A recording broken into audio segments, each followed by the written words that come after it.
Welcome to the Expert Network Team podcast, where our goal is to inform and educate our listeners on matters related to finance, legal, insurance, accounting, and other interests that are of personal and business nature. We hope you will find our content useful as well as entertaining. The Expert Network team consists of Karl Frank of A&I Financial, Mike Miller of Miller & Associates CPAs, Jeff Kromendijk of Security First Insurance Agency, and I'm Nathan Merrill. I'm an attorney at Goodspeed Merrill. Together, our independent team combines our expertise to provide you insights and solutions, some straightforward, some profound, for real-life opportunities we see on a daily basis. We hope you enjoy the information contained in today's podcast and find it useful. If you'd like to learn more or desire to meet with any of the Expert Network team members in person, you can contact us at info@expertnetworkteam.com. That's info@expertnetworkteam.com. And we encourage you to take advantage of a free consultation with any of our team members. Just mention this podcast when you schedule your appointment. Now on to today's podcast. Thanks, Lauren. Well, very good. Let's dive right into the next one. Any particular questions you want us to ask, Lauren? And I'll just make a note that we're missing. We're 22 minutes in, so we're good. I believe that we ought to pick up maybe.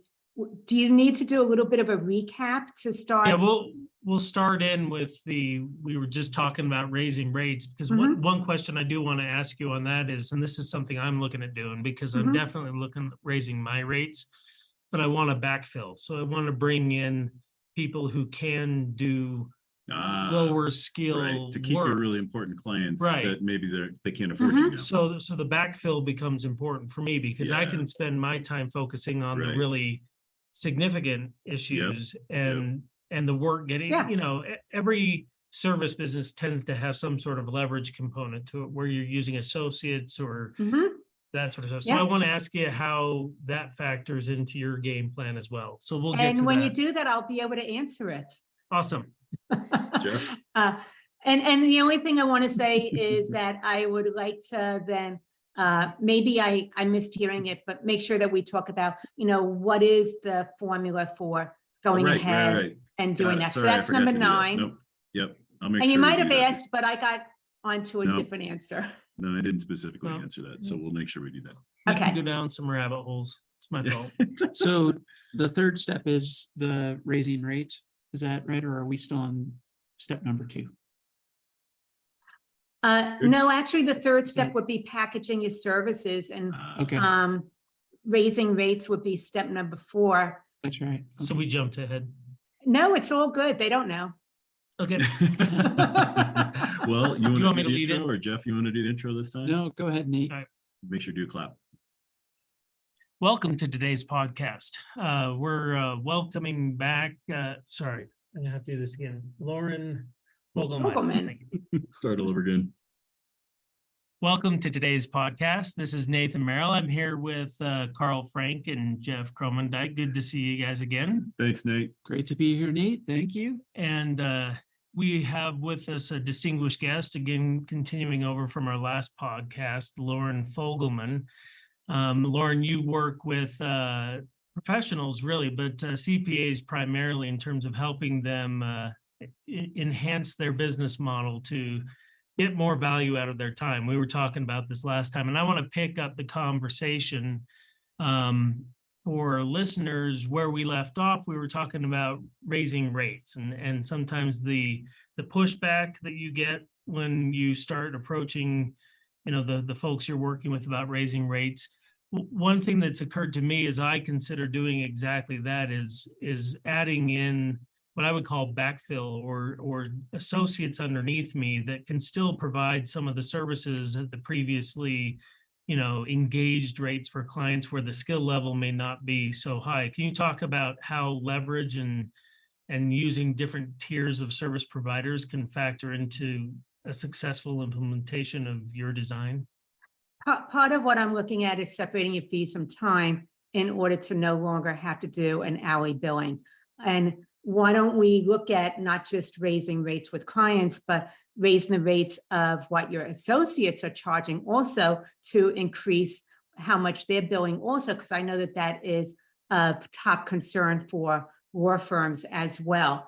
What I would look at is going away from the billable hour with the 6-minute increments over to what I call packages of silver, gold, and diamond level packages. The silver package would be maybe the essentials that are necessary to achieve a certain outcome that your client wants that has a lower budget. The gold package would be giving your clients exactly all the things that they're expressing that they need, that they want to have done. And it might be a little bit more that they don't realize that they ought to be having as well to give them the best advantage possible. And then the diamond package is really the done for you, where you're doing everything in order to give them the best advantage possible and really help them move forward in a certain direction that they're looking to achieve. One of the things that is possible when you're starting to segment or package your services also is that you can have at that silver and maybe even at the gold level is associates only contact, and you're only working with clients who are opting into the diamond level packages. So that way you're able to free up your time from working day to day in the business, doing lower level tasks that can be done by somebody else. And now you're focusing on business development as well as really serving those top tier clients who are willing to pay a premium fee for your services. So it sounds like it does necessitate at some level building your business. Like you have to add, in some cases, I would imagine people are having to add in service providers so that they can do exactly that.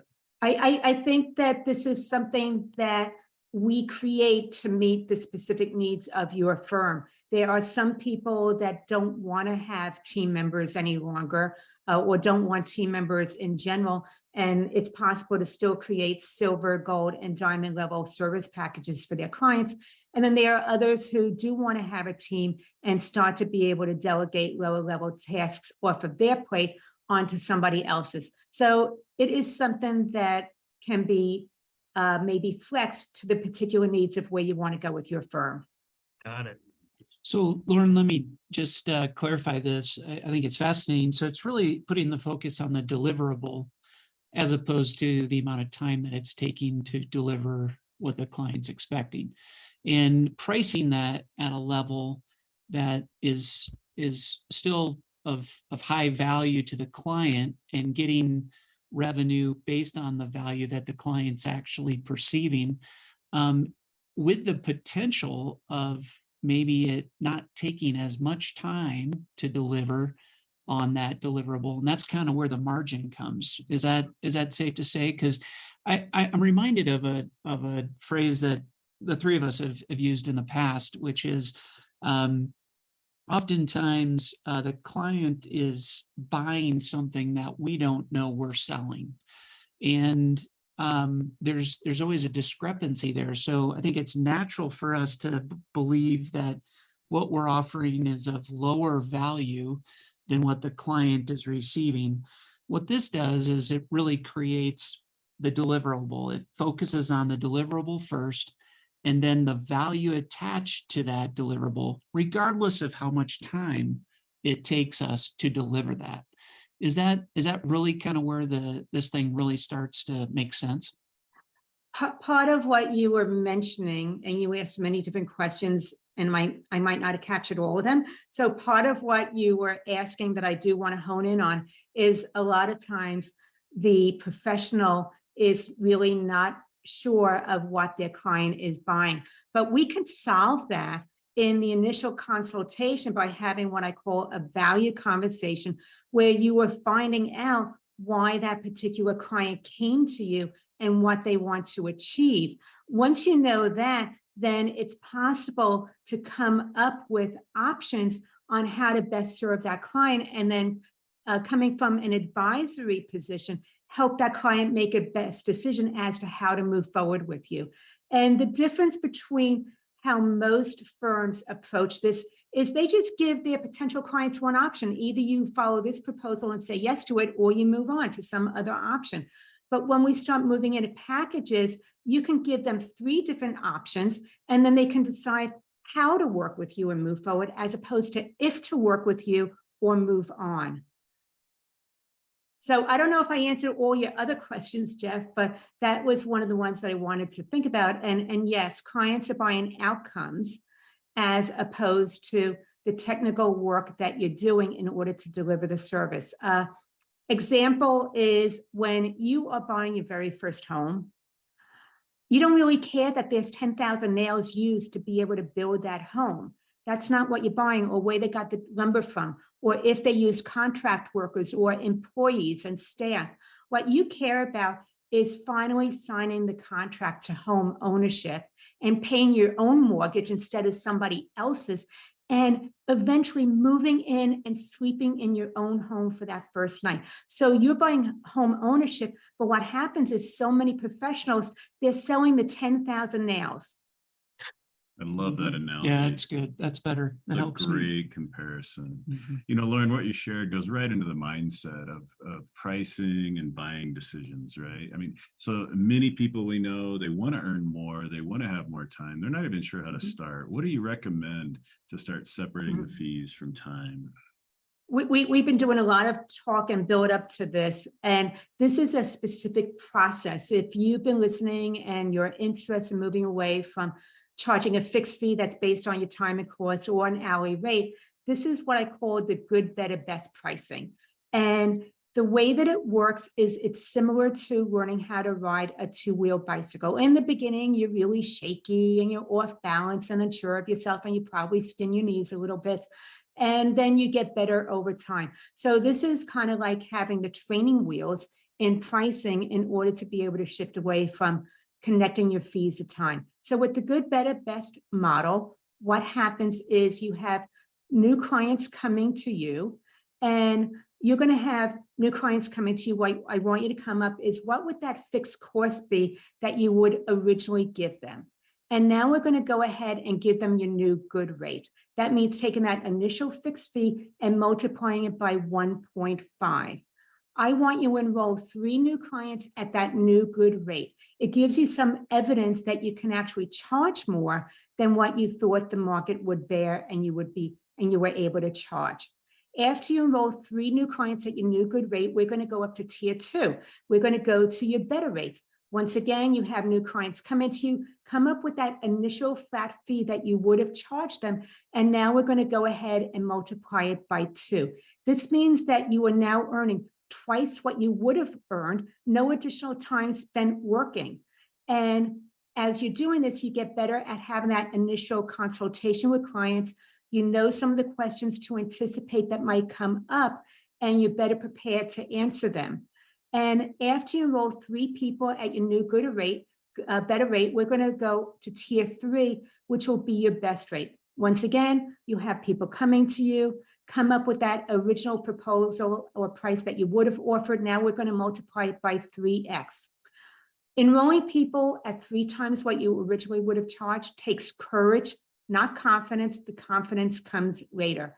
But as a result of this, you now need less clients in order to be able to hit your revenue needs.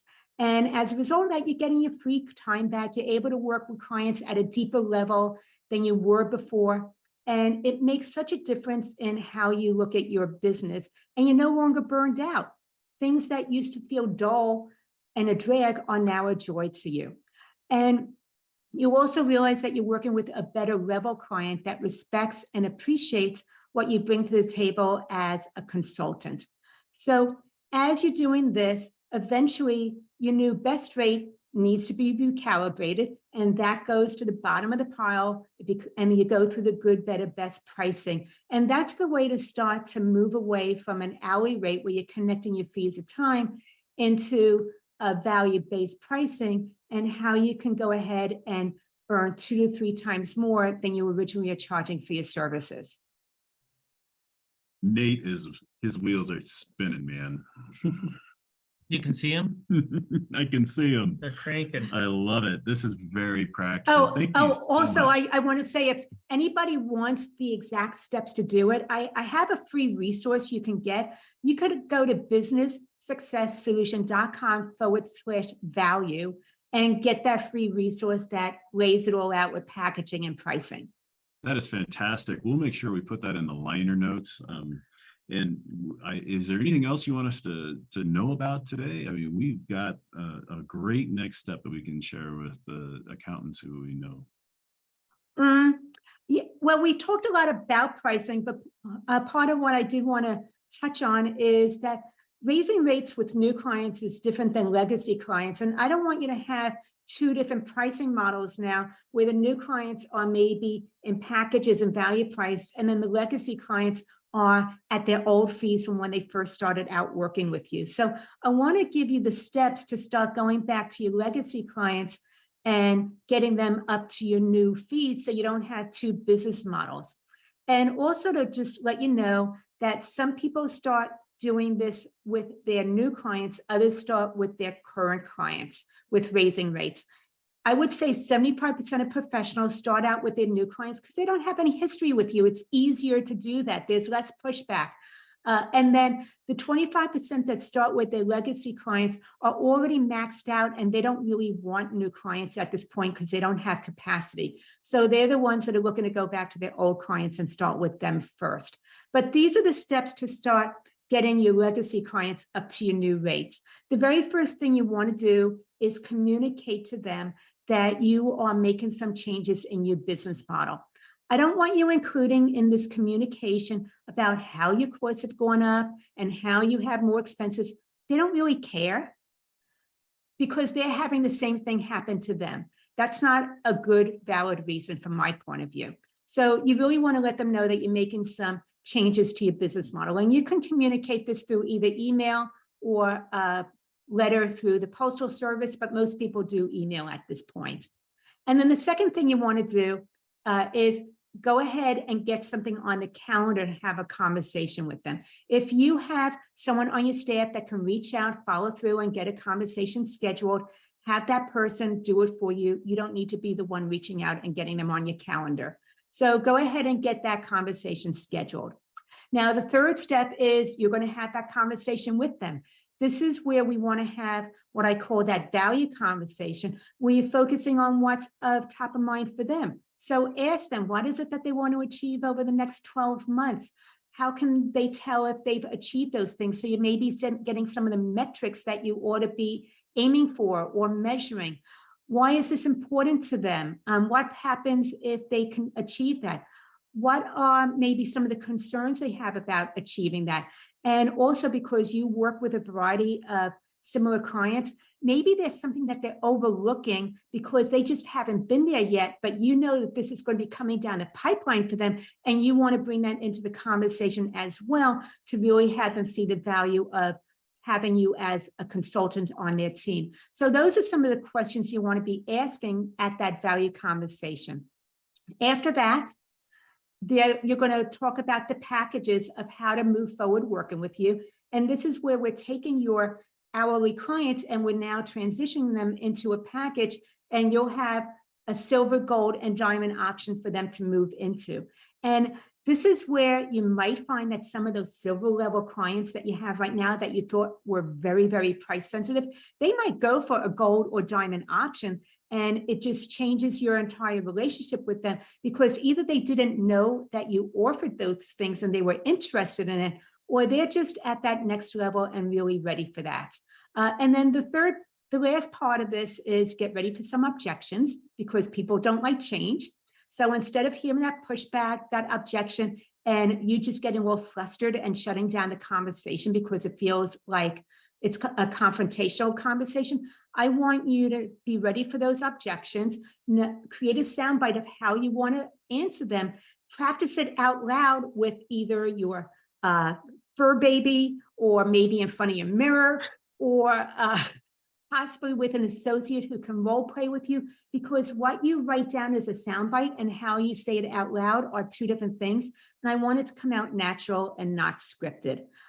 So those are the three, those are the ways to be able to start raising rates with legacy clients: is communicate that you're making some changes in your business model, get something on the calendar that you want to meet with them to talk about that, have that value conversation, give them some choices of how to move forward and work with you, and then also get ready for the objections and how you want to respond to them so that you don't lose confidence. You can maintain that connection and follow that all the way through to the end. So those are the ways to raise your rates with your legacy clients. Great advice. Fantastic. Awesome. We've got Nate really spinning over here. You have done such a great job today teaching us, and we've learned so much. What's the best next step for one of our listeners who want to get more info? If somebody is interested in this, they took value away from our conversation today. And what I would say, first of all, just take one step of what we talked about and see how you can take action and implement it right now to start raising the rates and earning more with your firm. But I would say go get the free resource, businesssuccesssolution.com/value. Once you opt into that, there's a way to be able to let me know you want to talk further, and then we can go ahead and get that conversation going. Fantastic. Excellent. Well, we really appreciate having you back with us to finish up this conversation. And so, again, lots of value, lots of things to think about. So really appreciate it. Lauren, create a beautiful day. Thanks, Lauren. Thank you. Bye. Good job. That was great. Anything we missed? Anything you want to add? We've got that second podcast went 32 minutes. So we covered a lot today. That was great. Yeah, no, this was fun. I like being on the team. Oh, thank you. Well, we're so glad to have you. Now, do you have Nate's email and Jeff's email by chance? I'll make sure that I copy all of it so and everybody can read This was all in the Zoom invite. We should all be there. Another follow-up email. Make sure we've got everybody's contact info. I'll share the whole expert team. I'll share Mike's information too, even though I couldn't be here today. Lauren, thank you so much for your time. Yeah. Thanks for your patience with us being a half hour late. Yeah, I Nate, if you apologize. want to have a further conversation at some point, let me know. Sure. Oh yeah, for sure. For sure. But make sure I'm grandfathered in. Yeah, right. You too. I just want to say I really appreciate us having the conversation. And if you want to have a further conversation down the road, let me know. There's other aspects to talk about. And if you know other podcast hosts where my topic might be a fit, please consider making that introduction. I would appreciate that. Happy to do that. And once we get it all mastered up and put together, Karl will send you a link or Yeah, I'll send you the link and it'll be available on, Expert Network Team, anywhere the podcast is broadcast. Great. You'll see it. So, I'm happy to but I'll share. make sure to send you an email. That'd be great. That sounds fantastic. Thank you so much. Thank you. Thank you. Thanks, Lauren. All right, take care. Bye. Bye-bye. Thank you for joining us today. Hope you enjoyed the information we shared. If you enjoyed this podcast, please feel free to share it with someone else. And join us next time. If you want to meet with a member of the team, please contact us at info@expertnetworkteam.com. That's info@expertnetworkteam.com. If you have special topics you'd like to hear about, please reach out to us and let us know at the same email address. Again, that's info@expertnetworkteam.com. Thank you for joining us and have a great day. Thank you for listening to this podcast. We want to remind you that listening to this podcast does not establish a client-professional relationship with any of the firms represented, nor does it constitute legal, investment, or accounting advice, and the views are those of the professionals only. Investment advisory services may be provided through A&I Financial Services, and securities may be provided through A&I Wealth Management.